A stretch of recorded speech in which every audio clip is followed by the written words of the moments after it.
Hello and welcome to Over the Wall, a Dota 2 podcast focusing on China with me, DOTA, aka Mr. Big Jams, and my good friend LeonArthur. Leon, how are you doing today? I'm good. I'm good. Pretty good week so far. Hope you're doing well as well. Have you been enjoying the start of China, the slight start of China, the Division 2 start? Yeah, I do. I do. I think the gamers have been pretty great. We already got some big upset coming in to the beginning of the season, so it's looking pretty good. I think China Division Two, particularly, they are a lot more competitive and close compared to a lot of other region or compared to what many people would imagine. So I think it's going to be a very hard one. So let's talk about how it's kicked off. We've had like at this point of recording, by the time this goes out, and also now, there's been 5 games. Uh, have we seen any of the biggest teams play yet? Is there anyone you'd like to highlight straight away as worthy of mention? So far we have seen SAG play Sparking Arrow Gaming. I think they are definitely one of the favorite contender or bigger contender to Division One, because they have a lot of veterans and young players as well. Like these don't fly by. These are players that played in RNG last season, so they are definitely one of the more experienced players. So I think they stand a pretty good chance. But the upset that I mentioned just now was that they dropped the game to um to Shenzhen. So Xinjin is a team coming from open qualifier, a bunch of very new players and inexperienced players. So and they are the carry player Ego from Shenzhen is just 20 years old. So he's Yeah. really, really young. I think he probably is the youngest player in DPC, in China DPC. So yeah, a lot of potential coming up from Shenzhen. So yeah, I think this is why I said this China Division 2 is going to be very unexpected, a bloodbath, and it's going to be very competitive in my opinion. Let's talk about Sparkling Arrow Gaming in a little bit more depth first, because they're the first team you mentioned. Would you say they're the outright favourite to win? Let's think about before that loss. If we think coming into this, would you say they're the favourite? I would say they are one of the favorites because if you look at the Wikipedia, you have got Magma, you've got Asta Aries, and Extreme Gaming definitely the biggest favorite here. So I kind of feel like the China Division 2 is that every single team is just fighting for the one spot that is beside Extreme Gaming. I think it's gonna be no surprise that Extreme Gaming is going to qualify since they have like 3 tier players there. Yeah. Paparazzi, DY, and Tank, also known as PYW. He's now rebranded to Tank. So, which is a pretty interesting name. But yeah, I mean, Extreme Gaming probably the most favorite out of 8 teams here, but the other teams are definitely competitive as well. Those Sparkling Arrow Gaming players, as you mentioned, they've been on RNG, most of them, or a number of them. Who do you think needs to stand out for them to have a big season? Is it D Stones on the mid, or is it Flyby? Mm, I would say the expectation is definitely on these stones because he is kind of a proven but still yet to be proven kind of player. Like he has played with big teams before. He has played with Asta before he went to RNG. So I think a lot of people might be expecting this stone to be bringing the leadership and experience into the team, especially to his core player MS, who is very young but very potential, has a huge hero pool. But the other X factor I would say is I would say is maybe Son Goku, because Son Goku he used to be the position 3 for SAG, and because SAG was just struggling so hard to find a good position for, they before the roster shuffle end, they actually asked Ponlo before as well to be their post Oh, for. really? Like yeah, and then Ponlo end up to be in Crazy Crew, which is what all we know. So Sparking Arrow Gaming seems like turned out they really didn't have any good candidates on the position for. That's why they switched their off lane to be the post for, and then they got flyby from RNG, which is the parent team of XAG, to play the post tree. So I think that would be quite a big X factor for SAG to be successful. And I heard from Polo that this San Koku guy is really, really good. So to clarify on Sparkling Arrow Gaming as a team as well, they went down last season in the upper division. That's obviously they're quite a different team now. They've kind of brought together those players from We'll Never Give Up and Sparkling Arrow Gaming. So it's almost a combination of the two teams that went down last season. Do you know if going down from the upper division was it seen as a failure for the teams? Are they going to have to pick themselves up and prove themselves this season? I'm not sure if you could say that they are a failure because they they had a very young and inexperienced roster. And I think they, if I recall correctly, they finished 0-7 in the upper division last season. They didn't win a single series, but they are, everyone in China knows that SAG is a team of RNG. They are just there as the academy team. I don't think there's much expectation from there. It's kind of a incubator for them to grow their own new talents.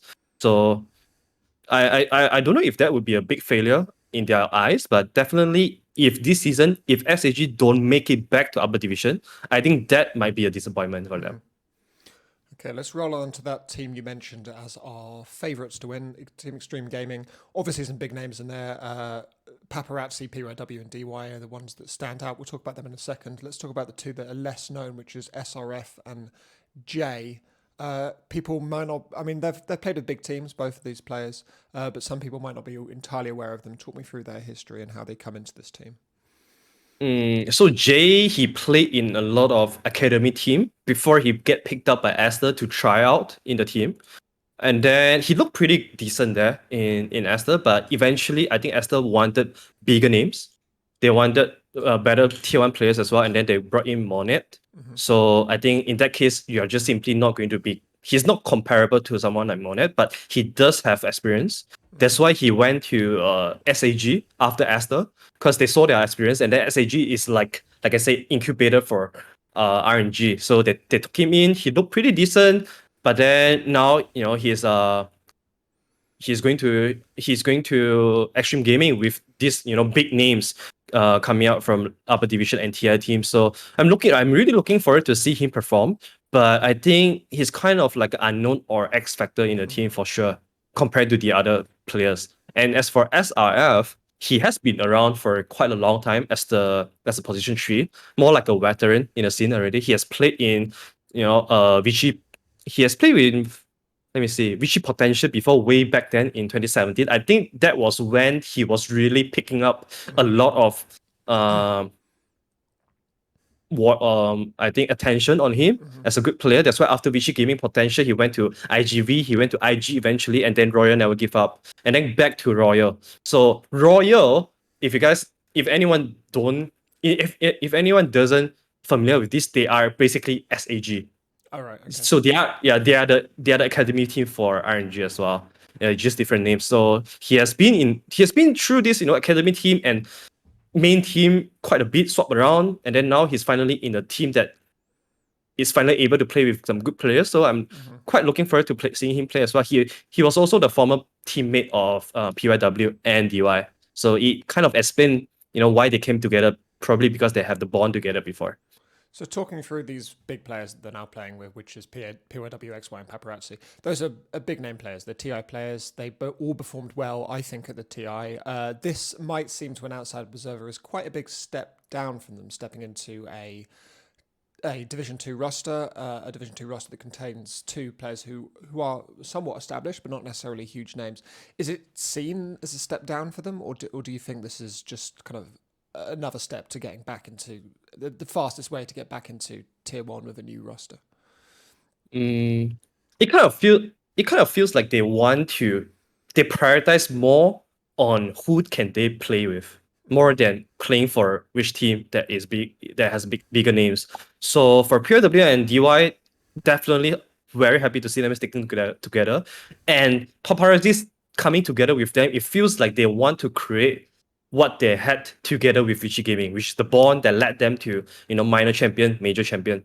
So, oh wait, that was the Vichy Gaming way back. But anyway, they were still together.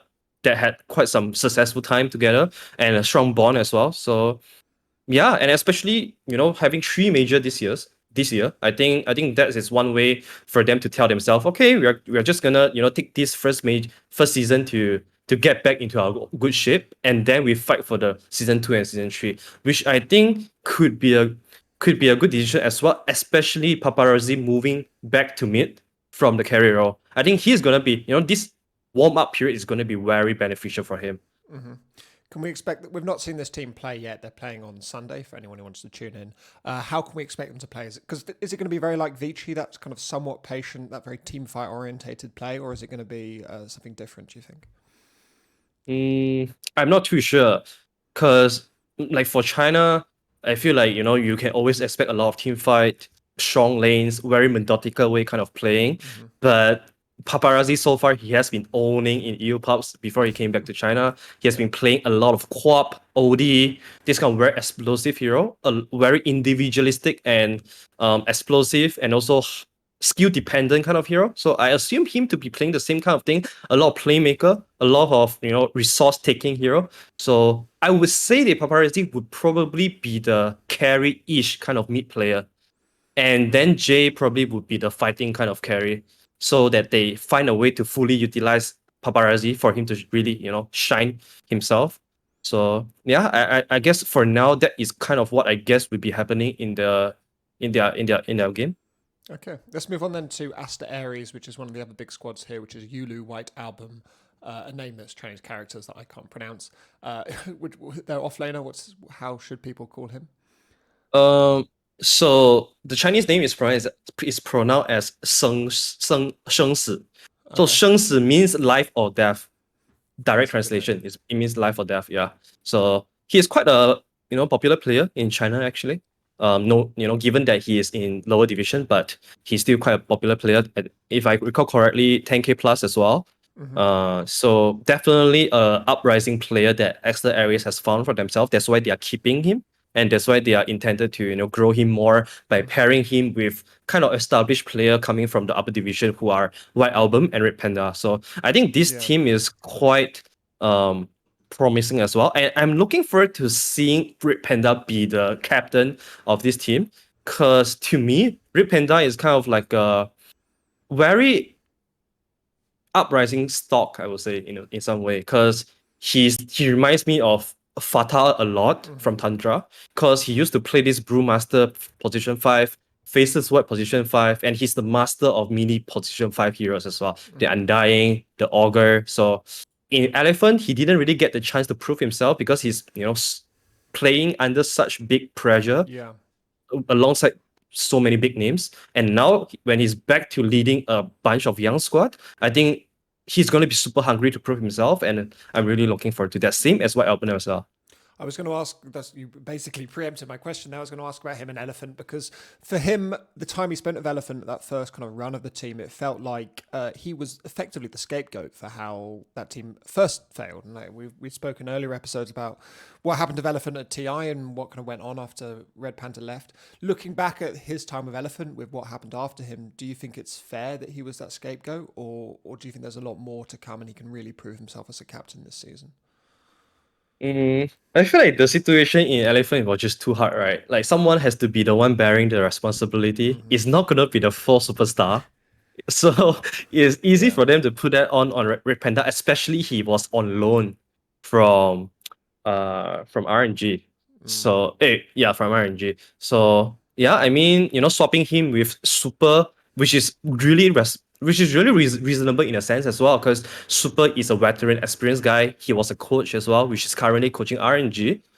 So yeah, I mean for Red Panda, it just felt like very unfortunate for him to be bearing these consequences and responsibility. So I'm really looking forward to see him having a new chance to prove himself again, to really show us what he can do when he's not playing with all the superstars and having so much burden on his shoulder.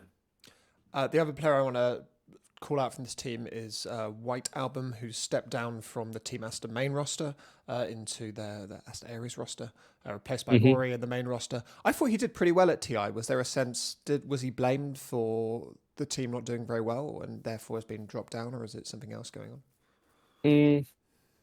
I mean, I know the fact that definitely a lot of people have been, having a lot of criticism on White Album, because he's so young. It was also his first tier as well. I think, like, funnily, a lot of mid players we're not performing very well in TI.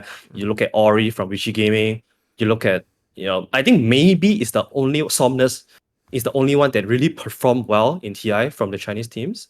Of course, nothing to say, and Emo they did well as well, but White Album, Ori, they're definitely being, receiving a lot of criticism for not for the team poor performance. So yeah, I think White Album in a way he's very similar to Red Panda too, because he's a new guy in a team with very established players. So kind of become very easy for them to take over this scapegoat role for the team's poor performance. Makes sense. I want to move to talking a little bit more about a couple of the final teams, then we'll move on to various other China news. Is there any Team Magma, a team that previously were in the upper division a couple of seasons ago? They've now dropped down. How do you feel about their chances this time? Have there been big changes for Team Magma? I think the biggest change is that they changed they had 4 players remain. Two of them changed their name. Mian Mian he changed his name to Mercy because he felt like it's easier to pronounce. Maybe for Western caster or talent or fans to pronounce his name, so he changed it to Mercy. Case, I think he had a name called KZ. Wait, Case KAZZ was his original name. Yeah. He changed it to KZ. So the Z at the end changed to I because for some reason Case the in Dota, so in Chinese perfect word, right, they kind of filter some of the words, they censor some of the words that could bring bad meanings, and then his name somehow got censored, so he had to change it. Yeah, so it was quite funny. But 4 players remain. They changed their carry. Previously the carry was, I forgot the name, but the previous carry, from what I heard from the community and the owner of Magma, saying that the carry was a bit lazy, not really a grinder. Kind of a layback guy, kind of lazy guy, doesn't really pay pops. That's why they removed him. They got this guy called Chinese IGN. It's called Bai Ye. But he's also has another nickname called Aquarius, which is the horoscope. The name of the horoscope, Aquarius. So he used to be a position 2 though. So they switched, they had a role swap. So this Aquarius guy is now playing for carry for Magma, which is a very big question mark for the team. Because this guy has some history with the team. So Magma was this team that is founded by 3 very popular streamer in China. They are YYF, Zhou, and Long Didi. So these are the legendary players in China back in Dota 1. And YYF, Zhou, they are the TI2 winners. So these 3 legends come together, they form this team to be the incubator for Chinese Dota to bring more talent.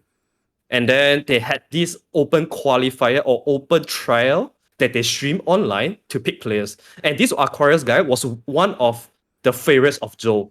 But then everyone else didn't want him because he wasn't quite up to the standard. Yeah. But Zhou really liked him. So I think them picking Aquarius to the team is probably one of Zhou's decision that influenced this entire decision. So I'm really looking forward to that. But is definitely a big question mark for him, especially he swapped from 2 to 1. They have had a good start. They're currently 4-0, beating NG, who are Neptune Gaming, who are one of the Division 1 drop downs, although changed quite a lot of players. So that's a good start. And also beating CDEC, obviously a larger organisation, maybe quite young. Were you impressed with their games and their first foray into the lower division? Oh, I think the first game against the Neptune Gaming was like a run over. I think so far they are looking pretty good. So they come up with something new as well, Ember Spirit Safe Lane, which is something creative. So do you think that's a comfort hero for their carry, considering he used to be a mid player, as you mentioned? Yes, I think so. I think that's the big reason for it. But honestly, Neptune Gaming, they are a team that took over RNG's slot, I think. Yeah, I think they took over that's what they did. RNG slots. Yeah. It's completely But they are completely new. Exactly. So I think this team is probably one of the weaker team alongside CDC, because CDC is very young as well. They are a very young squad. Once again, they are the incubator for LGD. So I think there's not much expectation for them, just a space for them to grow some new talents. So yeah, I mean, Magma 2-0 look impressive, but it's definitely the weaker opponents. Yeah, it's an easy start. Before we move on to chatting about what's going on in the upper division, I want to briefly ask about what you mentioned kind of right at the start of this, which is you mentioned Ego as the youngest player in the Chinese DPC at 20. to me, that doesn't seem that young. I mean, we have in Europe, we have an OG with several 16-year-olds. In America, we often have 18 and 19-year-olds.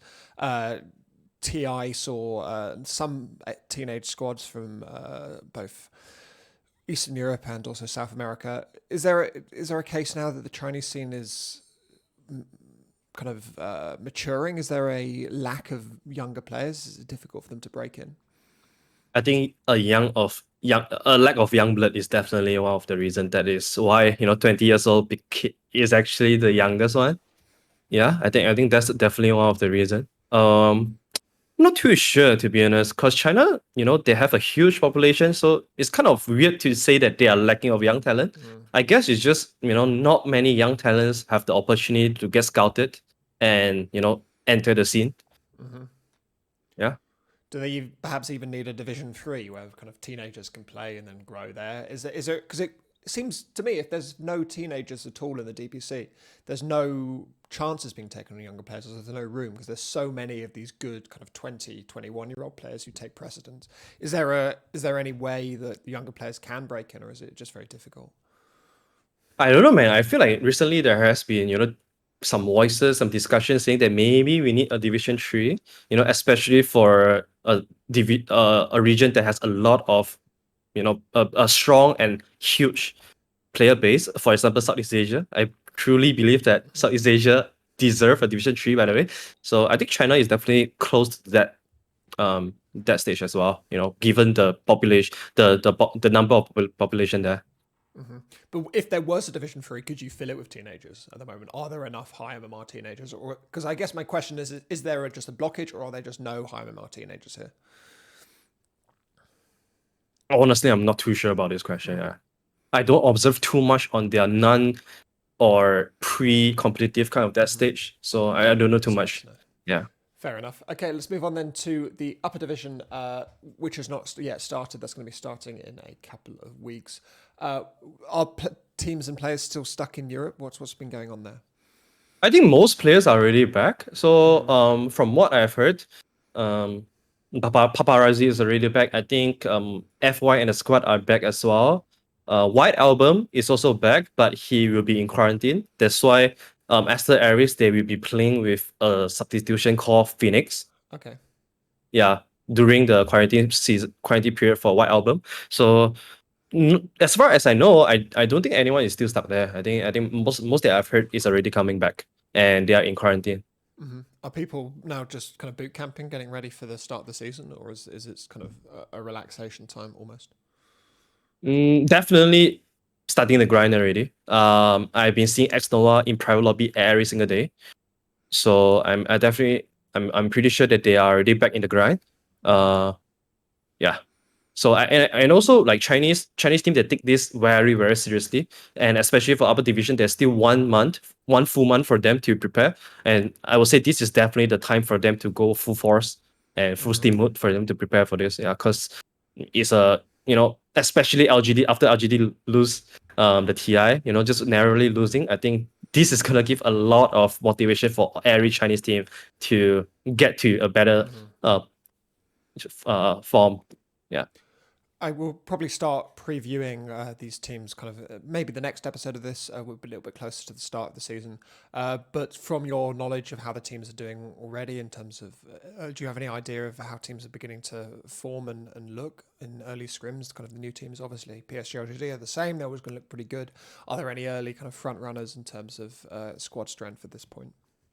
I would say, so the interesting thing about our division in China is that there is some web like seemingly strong team. RNG definitely going to be strong with Somnus, X Nova joining the squad.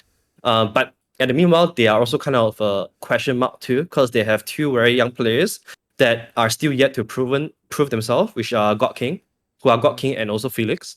I think they still need to provide results to prove themselves really. And for the other teams, Vichy Gaming, eHome, Phoenix Gaming, LBZS, they are all with a lot of very young players. So I feel like for the upper division team in China, it's not going to be as close as the lower division. I would say it's quite a free game, fair and free game for most of these sorry, not free, not fair. Actually, quite unfair, I think, because by looking at the roster, you can already tell that who are the dominating one and who are the one that are getting dominated. So yeah, I think first season, a lot of Chinese team, they are going to just take this as an experience and look to improve themselves as much as possible. And when it comes to season 2 and 3, that's gonna be where the war really starts. Do you think that delay is going to help these teams of more inexperienced players, perhaps? Because a month delay is a lot of time for preparation. Generally, when we have short delays, it's the more experienced teams who pop up because they can rely on wealth of experience rather than. Do you think that might affect things? This kind of long delay. That is true, actually. I think this long delay helped the inexperienced player more than the experienced player. Because experienced player, they already have a very good understanding. They play based on good understanding. So sometimes if a long break like that might their personal skill might get a bit rusty. Because not all experienced players like to play a ton of pubs. But inexperienced player, they play a ton of pubs. They just need to get more games for this experience. So having a delay like that is just gonna increase the amount of games they can play in pubs, the amount of scream they can get with good teams as well. So yeah, I definitely think it's very helpful. It's going to be very helpful for the inexperienced player. Lovely. Let's talk finally about the upper division. I want to talk a little bit about the players who kind of been left out in the cold, who have left upper division teams, big name players. Who's currently a free agent, who's not going to be playing in this DPC that people might be disappointed about, for example? I think the fans' favorite are definitely SECC, Kaka, and also FY. So I think these three are the biggest fish in the free agent market. And for Kaka, he had just mentioned that it's time for him to take a break. He wanted to take a break, especially traveling is such a long duration for him. They went to Romania around October. They came back near December. So it's such a tiring period for him personally. Yeah. So he wanted to take a break. I think for SCCC, not much news around him, to be honest, surprisingly. So it seems like he's contented. He's quite content with streaming. I heard that he make a lot of money from it as well, probably even more than playing professional. So yeah. And for FY, he mentioned in his Weibo saying that he needs time to rest. He's gonna take some recovery from health condition. So yeah, but he will be streaming as well. So fans of FY don't have to be worried. You can still catch him on streaming platforms. Great. Yeah. Okay, good to hear. Let's close up then by talking about the story that's kind of broken through into the Western media, which is Zhao 8's match fixing investigation, which LGD have requested information and tapes from Valve in order to confirm that. The noises I'm hearing kind of generally is that this is just kind of due diligence and there's not a serious thought given towards match fixing. Would you agree with that? Yeah, it definitely feels like it. I like that LGD is being proactive on this issue. I think this is definitely one of the way to clear the doubts and the questions of the fans and community. Especially when it comes to match fixing, right? Like whether you have done it or not, I think you still need to be proactive and do the diligence for yourself so that just to clear the air a little bit. Otherwise, you'll always be forced to live in the shadow. So I love it from LGD. And it seems like Valve has already replied the email and clarified that they have no reason to believe LGD are involved in this. So yeah, it seems like the air has been cleared, and then they are also setting up an investigation institution. They are going to be independent from all the clubs. All right. So yeah, to monitor and also to keep everything, keep everything clean. So I love that coming out from the organization as from China scene as well. I think that's going to be a big help, yeah, in keeping the scene clean and just getting these 322 things away. Yeah. In terms of the fans, because that's what we're saying, that's what a lot of people are saying, kind of towards the kind of talent end of things. In terms of the kind of fans, I know fans can sometimes have very different opinions to what people more senior in the scene think. Is there a degree to which people believe that, or is there a still strong sense that there's something wrong with Zhao 8? I mean, before this entire thing, before this due diligence is up, there are so many people believing in the conspiracy of everyone is just match fixing. Everyone is just like coming together, work together, match fix, whatever like that. A lot of this kind of very ridiculous stories has popped up. So I think with this move coming out from LGD, definitely very important for them to clear the air, to just break this conspiracy theory coming out from a lot of people. Yeah, I think that's definitely going to regain a lot of their fans' confidence on them as an organization. And Xiao is going to be sticking coaching PSG LGD as well. Yeah. Am I correct in saying? Do you think he'll, from what you know of Zhao and his personality, obviously LGD were an incredible team at TI, but falling to Team Spirit in the finals must have been a massive disappointment. We did cover that in a previous episode. Do you think he's going to be changing up the approach, or are we going to be seeing anything different from LGD next season, or is it going to be more of the same but better?